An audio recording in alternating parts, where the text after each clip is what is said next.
Buenas tardes, les damos la bienvenida a la edición central de MBD Noticias. ¿Cómo estás, Martín? ¿Cómo te va, Natalia? ¿Cómo andan ustedes? Bienvenidos, bienvenidas. Tenemos mucha información por delante, empezando por algo que ocurrió en el Parlamento. En el Parlamento, en medio de la lluvia en el sur del país, sucedía hoy en el Senado, con el apoyo de todos los partidos de la oposición que integran la Cámara, la votación de las venias para la designación de los nuevos presidentes y presidentas de, presten atención, UTE, Antel, OCE, ANCAP, Correos, Banco de Seguros, Banco República, Banco Central, Banco Hipotecario, INAU e INISA y otros 11 organismos públicos. Se votó mucha cosa entonces. Y también en el marco del acuerdo entre oficialismo y oposición se aprobó la venia de designación de todos los cargos oficialistas en los directorios del Banco de Previsión Social, la Administración de los Servicios de Salud del Estado, ACE, y la Administración Nacional de Educación Pública, o sea, la ANEP. Sí. Ojo porque además quedan todavía 55 venias por votar, entre las que hay 24 que son parte de los 40 cargos reservados para la oposición. Bien, seguiremos este tema durante los próximos días. Hay mucho más para compartir. Aquí están los titulares.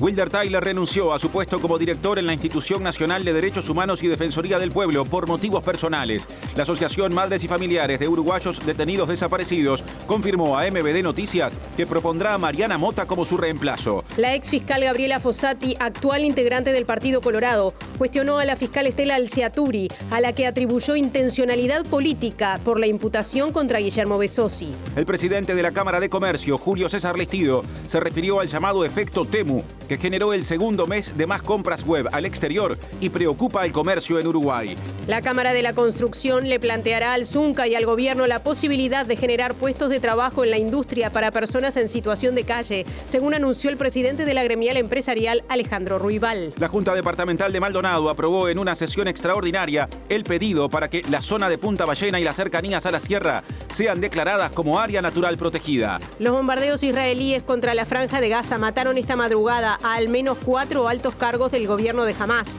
La reanudación de los ataques que dejaron 400 muertos, según la Sanidad gazatí, fue en coordinación con Estados Unidos, asegura Israel. El presidente argentino, Javier Milei, remitió un proyecto de ley para tipificar los delitos de las barras bravas del fútbol como organizaciones criminales, mientras se aguarda la jornada de este miércoles, cuando se realizará una nueva marcha de personas jubiladas y organizaciones sociales en Buenos Aires.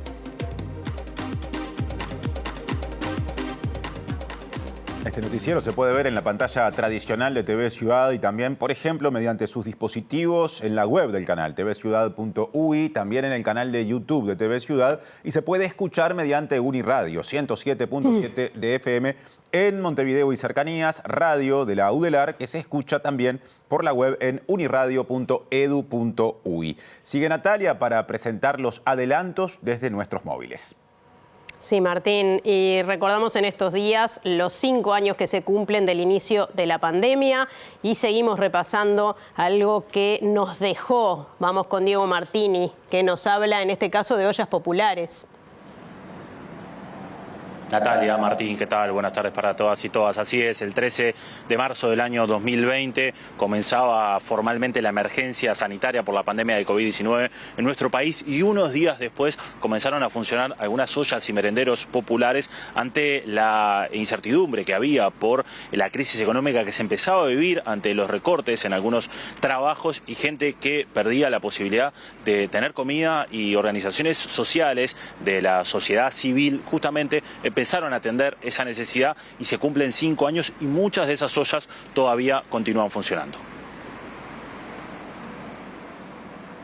Y Martín Duarte nos habla de algunos cambios en la Comisión de Jóvenes del Partido Nacional. Martín, adelante. Natalia, Martín, buenas tardes para ustedes. La Comisión Departamental de Jóvenes del Partido Nacional recambia sus autoridades. Va a estar asumiendo en algunos minutos Santiago Brocos. Él pertenece a la lista 40 y bueno, las autoridades se renuevan cada año. En algunos minutos los convocamos porque habrá presencia de distintos dirigentes del Partido Nacional. Atención, porque cambiando de asunto les contamos que se sigue denunciando o señalando superpoblación en grupos de liceos en este todavía comienzo de clases. El senador Frente Amplista Sebastián Sabini le, trasladó la responsabilidad al gobierno anterior y Camila Menchaca, dirigente del sindicato docente de secundaria de Montevideo, ADES Montevideo, anunció un paro para la semana que viene. En el marco de lo que ha sido en estos últimos años un recorte de la cantidad de grupos, bueno, cada vez nos encontramos con grupos más superpoblados. Cuesta entender que se cometan errores de conformar grupos de 50 estudiantes cuando un grupo por lo menos como máximo debería tener 30 o 35 chiquilines. Bien, comenzamos el desarrollo de la información. Como anunciábamos, el Senado otorgó por unanimidad las venias para la designación de 29 cargos en representación del oficialismo en los directorios de 22 entes autónomos y servicios descentralizados. Pero esto no termina acá porque, como decíamos en la portada, en los próximos días se votarán más venias. Están los votos para que sean aprobadas porque el acuerdo político así lo garantiza, entre las que habrá nuevas venias de jerarcas oficialistas y también las 24 correspondientes a la oposición. En 3 de los organismos vinculados a la votación de hoy, ANEP, ACE y BPS, se aprobó la designación de todas las personas representantes del oficialismo. En los 19 restantes, en cambio, solamente se aprobaron las designaciones de presidentes y presidentas, quedando pendientes para los próximos días 55 venias más, lo que incluye tanto las del resto de los directores y directoras oficialistas como 24 vinculadas a la oposición. Las 29 venias aprobadas hoy se distribuyeron de la siguiente manera. En ANEP, para el presidente Pablo Cacciani y las consejeras Elvia Pereira y Carolina Payas. En ACE, para el presidente Álvaro Danza, el vicepresidente Daniel Olesker y la vocal Marcela Cuadrado. En el BPS, para la presidenta Jimena Pardo, la vice Rosario Ois, la directora Ana Clara Bouces y el director Ariel Ferrari. En los restantes 19 organismos públicos se votaron solo presidencias. Esas venias fueron para Alejandro Paz, titular de Antel, Andrea Cabrera, UTE, Cecilia San Román, ANCAP, Pablo Ferreri, OCE, Mario Yenta, Administración Nacional de Puertos, Gabriel Bonfrisco, Correos, Ernesto César, AFE, Claudio Fernández, Agencia Nacional de Vivienda, Gabriel Frugoni, Banco Hipotecario, Álvaro García, Banco República, Guillermo Tolosa, Banco Central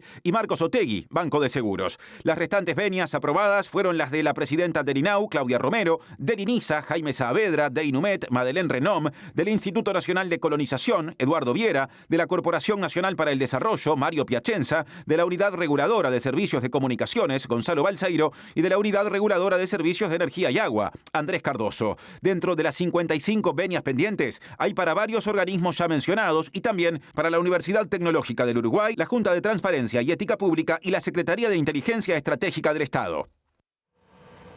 Como decíamos hace instantes, ¿no? Todo esto se logró en función de un acuerdo político entre oficialismo y oposición que recibirá en total 40 cargos para desarrollar el contralor en diferentes organismos. El senador del Frente Amplio, Sebastián Sabini, dijo a MBD Noticias que mientras se aprueban las venias de representantes de la oposición, se mantendrán las actuales designaciones o integraciones de los organismos.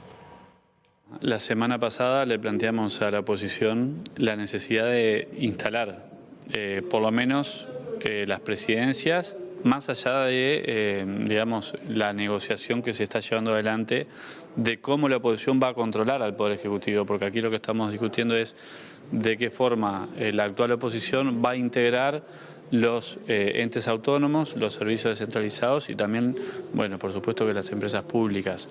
En ese sentido, la respuesta fue que estaban dispuestos a votar las presidencias. ¿Está definido cuándo los partidos de la oposición presentarán los nombres que propondrán para los cargos que serán asignados? Con este mecanismo que estamos realizando, van a quedar representantes de la oposición porque no caen los directorios, es decir, al votar únicamente en algunos casos al presidente, se mantiene parte del directorio actual de las empresas públicas y de esa forma van a poder estar participando del contralor. Bien, y agregamos que los 40 cargos que se asignarán a la oposición se distribuirán de la siguiente manera: 23 para el Partido Nacional, 14 para el Partido Colorado, 2 para Cabildo Abierto, que aún no confirmó si los aceptará, y 1 para el Partido Independiente. Identidad Soberana no tiene cargos porque dijo voluntariamente Gustavo Salle, su líder y representante y legislador, que no lo aceptará. Ahora cambiamos de asunto. Les contamos que el Ministerio de Salud Pública convocó para mañana, por primera vez en 7 años, a la Comisión Asesora Nacional de Salud Sexual y Reproductiva, que integran, atención, la academia, además de la sociedad civil, el Poder Legislativo y varios organismos del Poder Ejecutivo. El subsecretario de Salud Pública, Leonel Brioso, dijo que es una falla importante no haberla convocado en todo este tiempo porque, entre otros efectos negativos, se ha producido un incremento importante de lo que denomina injusticia reproductiva y de la primera infancia. Le damos una importancia capital, es a que ha habido un incremento en este periodo, de estos 5 o 6 años, de lo que hemos denominado la injusticia reproductiva y de la primera infancia. Esto quiere decir que han empeorado los resultados en el subsector público, mientras que han mejorado en el subsector privado. Esta injusticia se debe a causas fundamentalmente socioeconómicas, de un aumento de la situación de pobreza y vulneración de derechos, que claramente hay que revertir.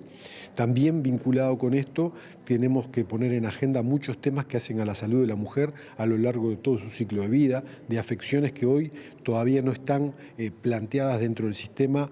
En el tema de la interrupción voluntaria del embarazo, nosotros siempre lo analizamos con su contracara, que es los avances que Uruguay ha tenido en el tema de fertilización asistida, ya que las resoluciones que la mujer y su entorno toman al inicio de la vida son igualmente importantes. Uruguay ha avanzado en estos 2 temas de manera sustantiva y hay que mejorar la performance de ambas leyes, de la de fertilización asistida por un lado, haciendo que los copagos quizás disminuyan un poco para ser más accesible a las mujeres y parejas que quieren enfrentar este proceso de tener una ayuda para eventualmente lograr un embarazo. Bien, y cambiamos de asunto. Les contamos que la exfiscal Gabriela Fossati, actual integrante del Partido Colorado, cuestionó a la fiscal Estela Alciature, a la que atribuyó intencionalidad política por la imputación contra el exintendente de Soriano y actual candidato nacionalista para la reelección en ese departamento, Guillermo Besosi. Además, Fossati auguró que esa estrategia se va a usar contra más dirigentes de la actual oposición. Criticó al senador nacionalista Álvaro Delgado y al expresidente Luis Lacalle Pou por considerar que fueron tibios en la defensa del Partido Nacional, atención, ante lo que calificó como una manada armada por Jorge Díaz, paréntesis, actual prosecretario de la Presidencia de la República, exfiscal general de la Nación, para perseguir, según Fossati, a la mitad de la población. Tenemos un país dividido en 2 mitades, en las cuales una de las mitades no tiene las garantías que tienen las otras. Guillermo Besosi ingresa y pertenece a esa mitad que claramente no tiene las garantías. Me llama la atención, por ejemplo, estos días he escuchado a quien representa el gremio de los fiscales hablar de que la Fiscalía no tiene fiscal de corte, y sí tiene una señora fiscal de corte que es Mónica Ferrero, y nunca lo escuché decirlo cuando quien estaba era el fiscal Juan Gómez. Precisamente porque Juan Gómez pertenece a ese grupo, al que yo en mi libro, que ustedes saben que escribí en el 23, llamado La Manada, exactamente. Y que se autoayudan y se autoprotegen. A mí me preocupa mucho eso y ciudadana. Fíjense ustedes que esta fiscal Alciature, que yo no la conocía, si bien es una mujer grande, no es una mujer de carrera, es una mujer que ingresó, por lo que estuve viendo por las redes estos últimos días, ingresó creo que en el gobierno de Pepe Mujica, que tiene una clara militancia política, que claramente había coordinado con Juan Gómez un traslado a Atlántida y antes de irse realiza un gesto absolutamente desproporcionado. Todos quienes estuvimos en el interior, todos, sabemos que el interior se rige por reglas diferentes a Montevideo. Las podemos cuestionar o no, las podemos compartir o no. Orsi las conoce bien, porque Orsi era secretario de Carámbula cuando yo era fiscal en Canelones y sabe de infinidad de situaciones que, analizadas bajo el tamiz de esta fiscal Alciature, serían delitos gravísimos y que no eran delitos, eran desprolijidades que se pudieron resolver. Más de este asunto, más repercusiones. El secretario de la Presidencia, Alejandro Sánchez, se refirió justamente a las críticas provenientes, en este caso, desde el Partido Nacional hacia la actuación de Fiscalía en torno al caso Besossi. Además, aseguró que es una falta de respeto que se diga que el prosecretario de la Presidencia, Jorge Díaz, es articulador del accionar de algunos fiscales. Cuando actúa la justicia, actúa la justicia. A uno le gustará más o le gustará menos, le dolerá más o le dolerá menos en función de la cercanía, de la amistad que se tenga con las personas. Pero lo que hay que hacer es acatar que la justicia trabaje y no presionarla. El poder político no se puede meter o interceder para que no investiguen a uno de ellos. Creo que ese es el primer elemento que he visto una salida muy dura de parte de algunos integrantes del Partido Nacional, que creo que no contribuye a respetar a la justicia y a darle su ámbito de participación. Y segundo, nosotros rechazamos de plano lo que se está tratando de construir, que desde la torre ejecutiva nosotros digitamos cosas. Me parece una falta de respeto que se plantee de esa manera, me parece que se está muy destemplado con respecto a esto y creo que algunos dirigentes del Partido Nacional deberían llamarse a reflexión. Yo creo que hay dirigentes del Partido Nacional que están muy fuera de foco y deberían llamarse un poco a la reflexión porque creo que no están contribuyendo en nada a fortalecer la democracia, a fortalecer la separación de poderes y mucho menos esto de generar suspicacias que creo que si tienen pruebas que vayan a la justicia. Y la hora oposición tuvo un discurso diferente cuando sucedió, por ejemplo, lo de Charles Carrera. Nosotros fuimos claros. Uno puede discrepar con el procedimiento que lleva adelante la Fiscalía, pero lo tiene que acatar. En ese caso, en plena campaña electoral, el senador Charles Carrera renunció a su banca y renunció a la lista. Son actitudes. Wilder Tyler presentó su renuncia como director de la Institución Nacional de Derechos Humanos y Defensoría del Pueblo por motivos personales. Desde la Asociación de Madres y Familiares de Uruguayos Detenidos Desaparecidos confirmaron a MBD Noticias que propondrán el nombre de la ex jueza Mariana Mota para su reemplazo. En su carta de renuncia, Tyler planteó al Consejo Directivo de la institución que trabajará hasta el 31 de mayo. En Madres y Familiares entienden sus motivos, aunque lo sienten como una pérdida, según expresaron a MBD Noticias, porque Tyler estuvo dedicado íntegramente a la búsqueda de restos de personas detenidas desaparecidas. Wilder Tyler trabaja en la Institución Nacional de Derechos Humanos desde 2017. En 2019, durante el segundo gobierno de Tabaré Vázquez, se resolvió que la institución se encargara de la búsqueda de las y los desaparecidos. Por esta razón, cuando Tyler asumió por segunda vez como director de la institución, se encargó del tema con dedicación total. Madres y Familiares solicitará a la Asamblea General que se designe cuanto antes a una persona sustituta y propone a la ex jueza Mota, quien integró el Consejo Directivo de la institución entre 2017 y 2020. Otro asunto, el presidente de la Cámara de Comercio y Servicio, Julio César Lestido, se refirió al llamado efecto Temu y su impacto en la economía nacional. Claro, Temu, por las dudas, es una plataforma que cada vez tiene más presencia en el mundo entero, justamente que permite comprar a distancia. Y en tal sentido, Lestido manifestó que las compras por encomienda internacional, precisamente, significan una erogación del orden de los 15 millones de dólares mensuales que salen, por ende, del mercado nacional, y por eso reclamó reglas claras para que no se siga afectando al comercio uruguayo. En el mes de febrero de este año ya se superó la cifra de diciembre del año pasado, que estábamos hablando de 150.000 paquetes en el mes de diciembre. Hoy ya estamos en 160.000 en el mes de febrero, lo que significa en pesos, o en dólares mejor dicho, algo así como 15 millones de dólares consumió el uruguayo en compras por encomienda internacional. Esos 15 millones de dólares no pasaron por la economía uruguaya, ¿no?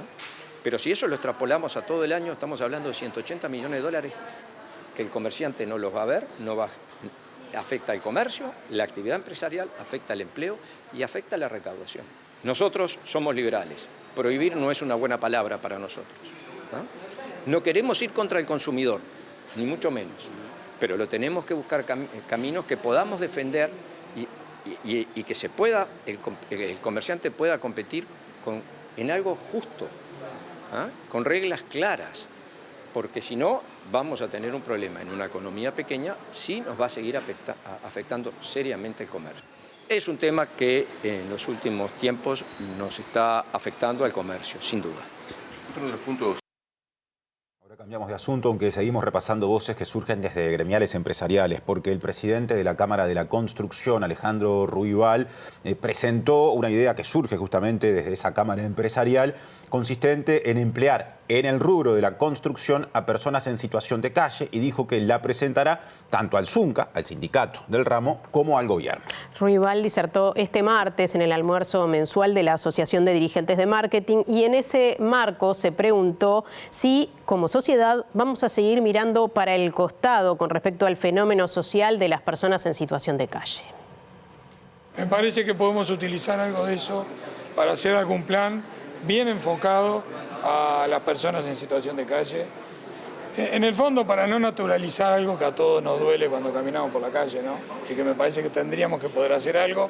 No es sencillo, no estoy subestimando el tema, pero le voy a plantear al Zunca hablar este tema y después le vamos a plantear al gobierno, si el Zunca está de acuerdo.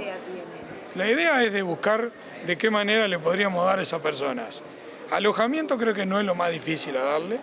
Lo que habría que tratar de ver si no le podemos dar alguna actividad vinculada en el marco de alguna obra, aunque sea part-time, para recrear hábitos de higiene, de integrarse en algo. Obviamente no estoy pensando en que trabajen 8 horas, pero capaz que pueden trabajar algunas horitas y después ir incrementando, hacer una evaluación con profesionales. A ver, algo tenemos que hacer, o vamos a mirar para el costado. Y me parece que la construcción tiene un perfil, es una industria que tiene perfil para eso. ¿Qué cupo podría tener el proyecto? Eso es, no te lo puedo decir, no cuantificamos. Pero te digo la verdad, cualquier persona que rehabilitemos, hay que mirarlo por unidad. Una persona que logremos sacar y darle esa posibilidad, imagínate lo que es para esa persona. A esa le cambiaste todo. Bien, cambiando de asunto, ADES, la Asociación de Docentes de Enseñanza Secundaria, realizó en esta jornada un paro de 24 horas en los liceos de Montevideo. Claro, se habla desde ese sindicato de un comienzo de clases caótico con grupos superpoblados. Ha sido en estos últimos años un recorte de la cantidad de grupos, bueno, cada vez nos encontramos con grupos más superpoblados que además este año con un enorme problema con las inscripciones, producto de modificaciones en los reglamentos y en el sistema, que hizo que se atrasara un poco más la inscripción de un montón de estudiantes. Los primeros días de clases empezaron a ingresar a cada uno de los liceos distintas personas, lo que no permitió poder hacer un abordaje pedagógico de la situación y una distribución de grupos lo más apropiada posible, al mismo tiempo que cada vez están llegando más estudiantes a los liceos. Tuvimos particularmente problema con los cuartos y los quintos, que bueno, ahora se llaman primero y segundo EMS, en donde claramente esto de que se atrasó un poco el momento de la inscripción hizo que cuando comenzaba el año había muy pocos estudiantes inscriptos y al par de días empezó a sobrepoblarse, incluso las autoridades crearon grupos el primer día de clases, que obviamente todavía no tenían docentes asignados y siguen sin docentes asignados, va a ir sucediendo durante la semana, por lo tanto hay cientos de estudiantes que todavía no empezaron las clases.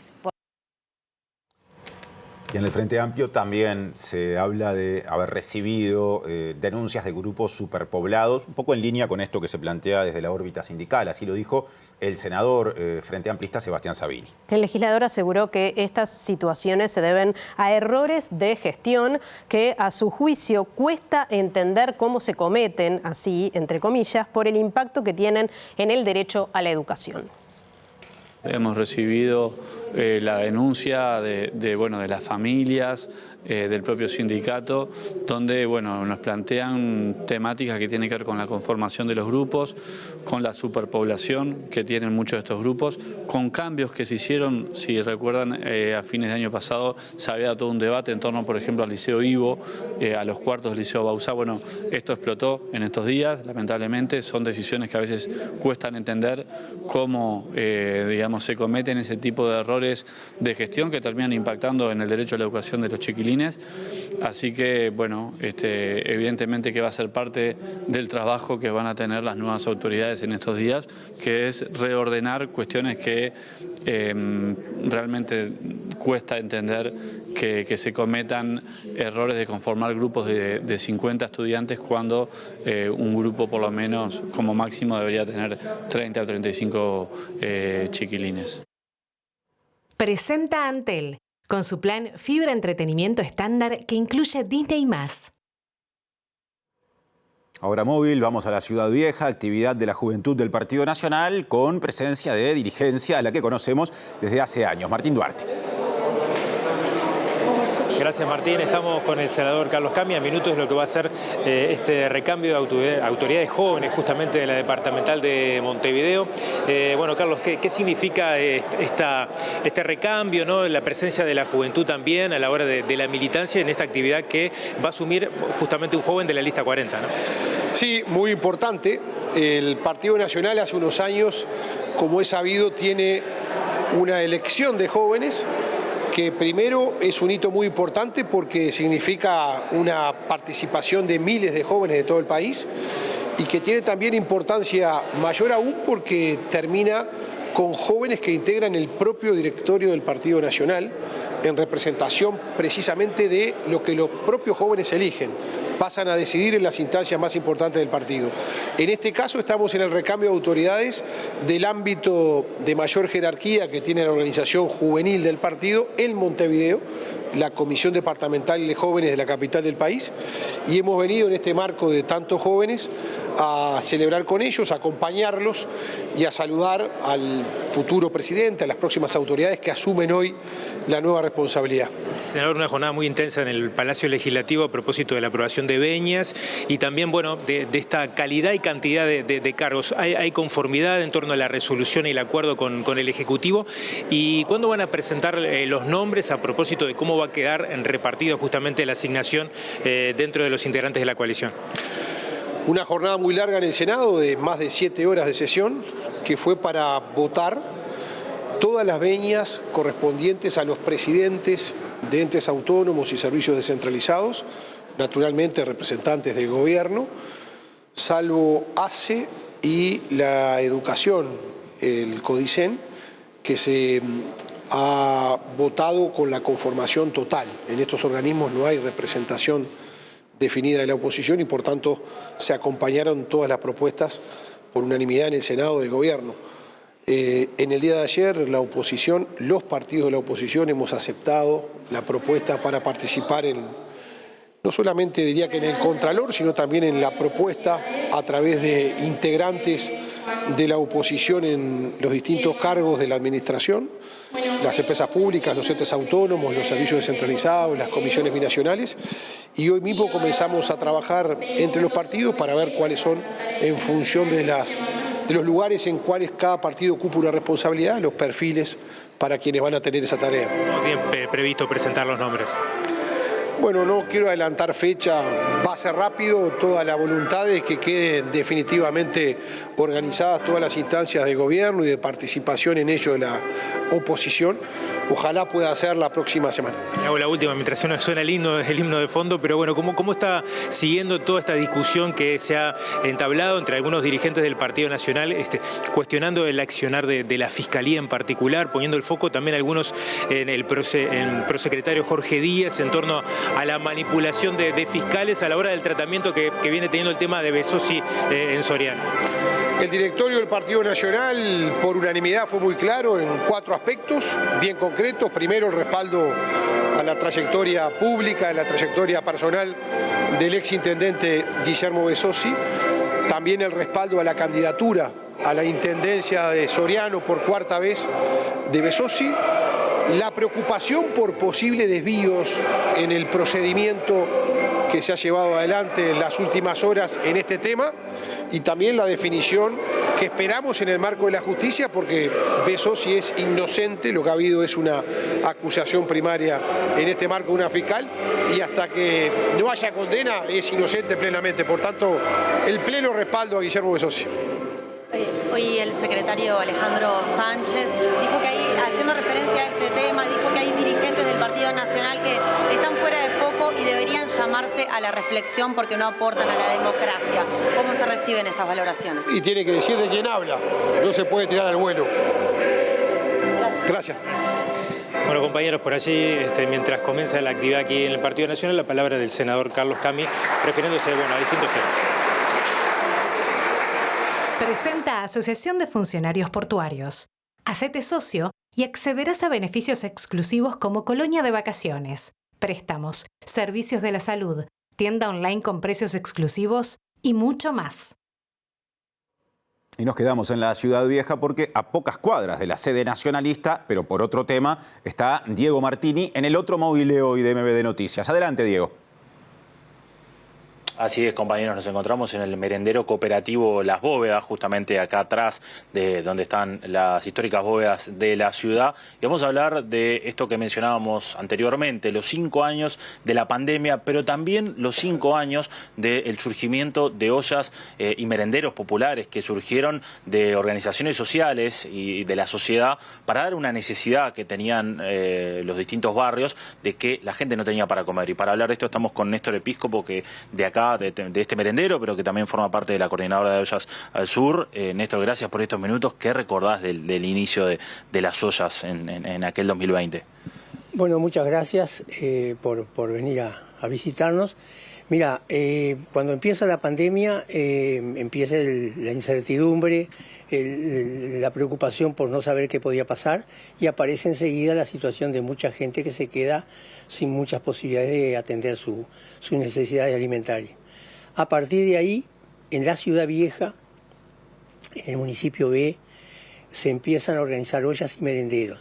Nosotros empezamos por allá por mayo, algunas empezaron un mes antes. Nosotros somos merenderos, hay otros merenderos en la zona, los demás son ollas, algunas son ollas y merenderos. Bueno, nos juntamos, primero surgimos cada una por su lado, después nos juntamos para ver qué podíamos hacer en conjunto. De ahí surgió la veda de Ollas al Sur, y a partir del mismo proceso que se hizo en el municipio B, se hizo en otros lugares. Y se conformó lo que fue la GPS.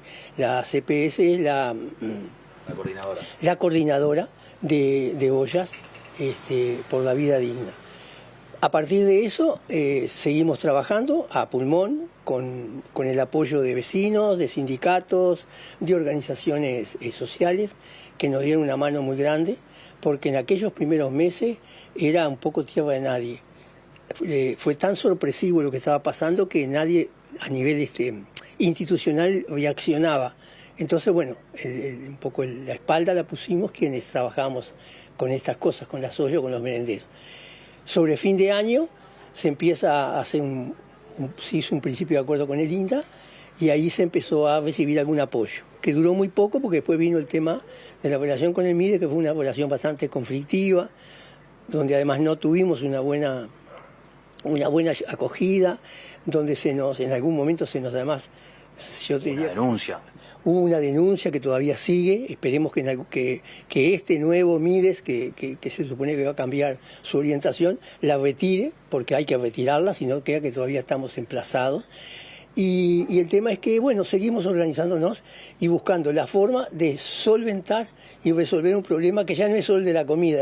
La gente que viene a las ollas, a los merenderos, es una gente que tiene problemas de comida, de alimentación, de vivienda, de salud, de relacionamiento, tiene un montón de problemas. Entonces, acá se pusieron en evidencia todas esas situaciones por las cuales atraviesa la gente con menores posibilidades y que no se resuelven con el plato de comida, pero por lo menos es un espacio donde están contenidos, donde establecen, yo diría, una relación y donde se les considera gente.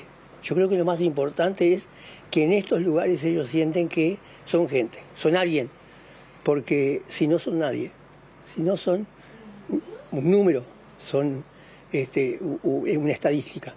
Entonces me parece que eso fue uno de los aportes grandes que hizo la B de Ollas del Sur y la CPS, por supuesto, en su trabajo, que es el que estamos haciendo todavía, porque no desaparecen las ollas de un día para el otro. Todavía no hay condiciones para que esa gente tenga la solución a muchos de sus problemas y tenga la posibilidad de poder manejarse independientemente. Néstor, las nuevas autoridades se reunieron con la CPS antes de asumir, porque plantearon que las ollas populares tenían un montón de información acumulada, que era más o menos esto que ibas diciendo vos, ¿no? Sí, la primera reunión que tuvo la cúpula del Mides, Sibila y el subsecretario Graña, fue con la CPS.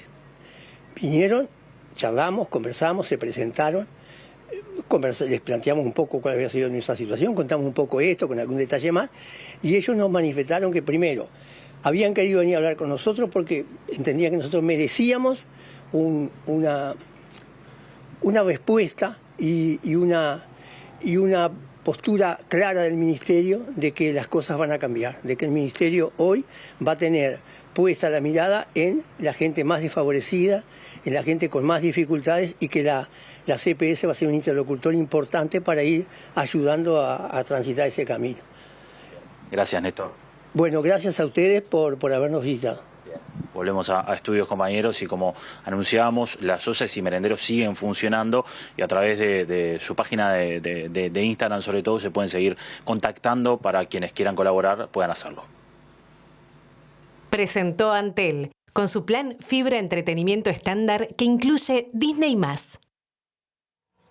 Y les contamos que la Junta Departamental de Maldonado resolvió de forma unánime en una sesión extraordinaria que se llevó a cabo este lunes iniciar el trámite para declarar a Punta Ballena como área natural protegida. ¿Cómo sigue esto? Ese expediente pasará a la Intendencia de Maldonado, que lo firmará, y luego se enviará al Poder Ejecutivo, o sea, el Gobierno Nacional terminará siendo el que decida si lo incorpora o no a la lista del Sistema Nacional de Áreas Protegidas. El decreto establece que Punta Ballena y las estribaciones cercanas de Sierra Ballena sean declaradas como reserva departamental en razón de sus valores naturales, sociales y culturales. Además, propone que la administración del área sea ejercida por una comisión integrada por representantes del Ejecutivo Nacional, de la Intendencia de Maldonado, la Universidad de la República y la sociedad civil, que elaborará el plan de manejo del área de referencia. Y las razones que fundamentan ese pedido de la comunidad radican en varios aspectos, fundamentalmente por el patrimonio paisajístico que representa Punta Ballena. Es un lugar icónico de Maldonado y del país, es uno de los paisajes más emblemáticos del departamento e incluso es la cara visible de la marca Uruguay Natural y que utiliza el propio Ministerio de Turismo para vender el Uruguay en el mundo. Entonces tiene un componente simbólico muy fuerte, además del importantísimo patrimonio natural que se registra en ese lugar. Estamos hablando de que hay una diversidad de especies de vegetación nativa, que algunas incluso se encuentran únicamente en ese pedacito del territorio de la República. Entonces, todos esos aspectos llevan a que estemos hablando de Punta Ballena como un lugar muy especial para Maldonado y para el país, y que requería, ante la amenaza de la construcción de 29 edificios sobre la Punta Ballena, requería un grado de protección especial.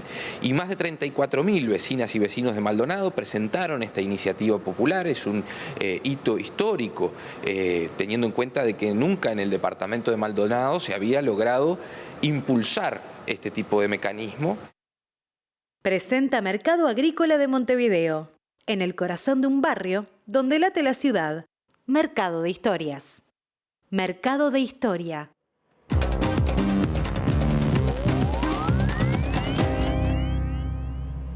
¿Qué tal? Buenas tardes. Abrimos el capítulo internacional con muchísima información que provienen de distintos acontecimientos que están ocurriendo y naturalmente no todos gratos.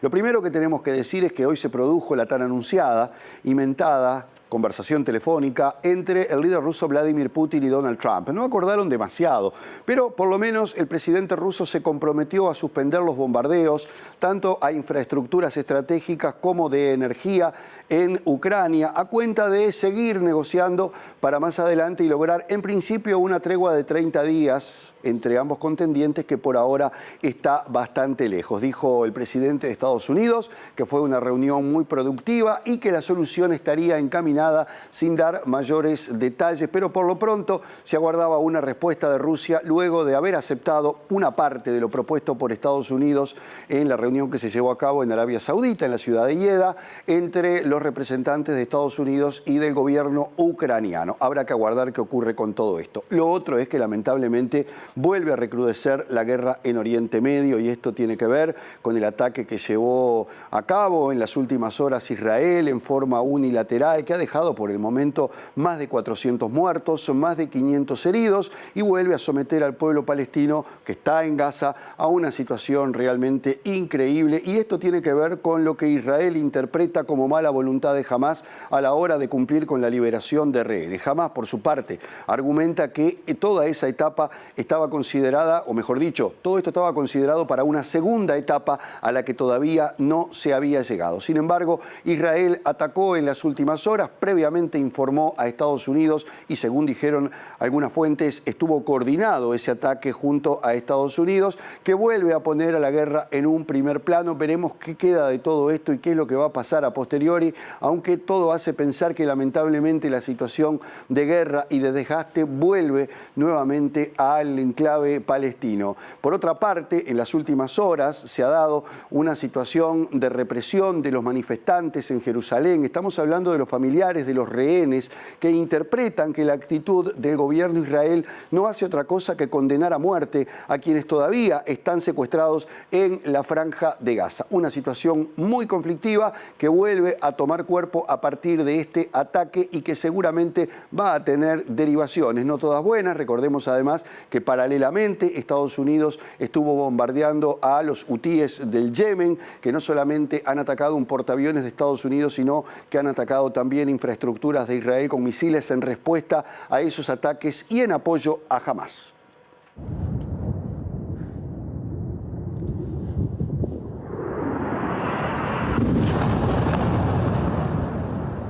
Más de 400 personas murieron, la mayoría civiles, y unas 500 resultaron heridas tras los ataques aéreos de Israel contra Gaza de esta madrugada, que han hecho saltar por los aires los intentos de extender la tregua que se inició en enero.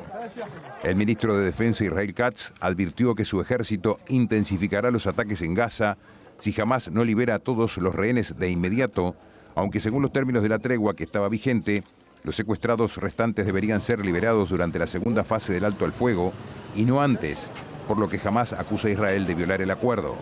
La portavoz de la Casa Blanca, Caroline Leavitt, sostuvo que la administración Trump fue consultada y advertida por Israel de que se retomarían los ataques sobre la franja, y dijo que, como ha dejado claro el presidente Trump, Hamás, los hutíes, Irán y todos aquellos que buscan aterrorizar no solo a Israel, sino también a Estados Unidos, pagarán un precio porque se desatará el infierno, según prometió.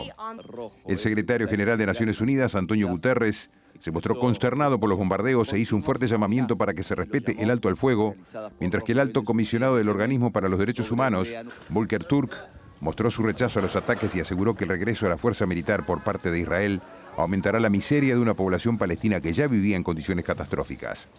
El Foro de las Familias Israelíes de Rehenes y Desaparecidos en la Franja de Gaza dijo en un comunicado que la campaña de bombardeos sobre el territorio palestino es una completa decepción y acusan al gobierno israelí de elegir abandonar a los rehenes, según recoge el texto difundido por el periódico progresista Haaretz. Bien, y ahora nos vamos a la República Argentina porque mañana, miércoles, está previsto que haya otra marcha de jubilados que seguramente va a ser apoyada por distintas organizaciones sociales y probablemente por las barra bravas de algunos clubes, tal como ocurrió el pasado miércoles. Un grupo de artistas, de organizaciones de derechos humanos, científicos, deportistas, mandaron una carta al gobierno argentino para permitir la libre protesta y, terminar con esa represión que se dio el otro día, que ha dejado hasta ahora a un herido muy grave, un fotoreportero. Dicho sea de paso, sus colegas han logrado determinar quién fue el agente que disparó la granada de gas lacrimógeno que impactó en la cabeza de Pablo Grillo y lo dejó entre la vida y la muerte. Por otra parte, el gobierno de Javier Milei está preparando un proyecto de ley para que quienes participen en este tipo de eventos, en este caso las barra bravas, también sean consideradas asociaciones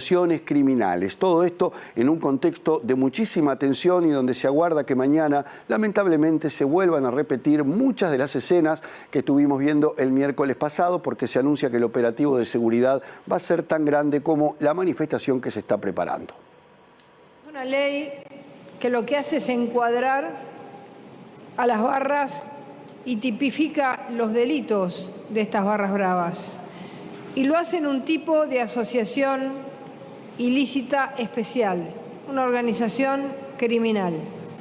Nosotros ahora hemos ampliado esta ley Y no solamente nos referimos a los delitos que se pueden cometer en relación a los espectáculos deportivos y sobre todo y especialmente el fútbol, pero no solamente el fútbol.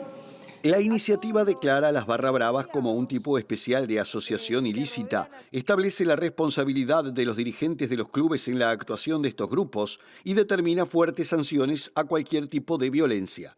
Según la ministra de Seguridad, Patricia Bullrich, la nueva ley permitirá combatir, entre otros, a los hinchas violentos que el pasado miércoles participaron en la marcha de apoyo a los jubilados y que fue reprimida por las fuerzas de seguridad, con un saldo de más de 120 detenidos y casi 50 heridos. Mientras tanto, el gremio de los reporteros gráficos de Argentina presentó este lunes una reconstrucción audiovisual donde identificaron al supuesto autor del ataque contra el fotógrafo Pablo Grillo, que se debate entre la vida y la muerte tras ser impactado con una granada de gases lacrimógenos en la cabeza, y volvieron a exigir la renuncia de la ministra Bullrich, responsable del operativo de represión policial.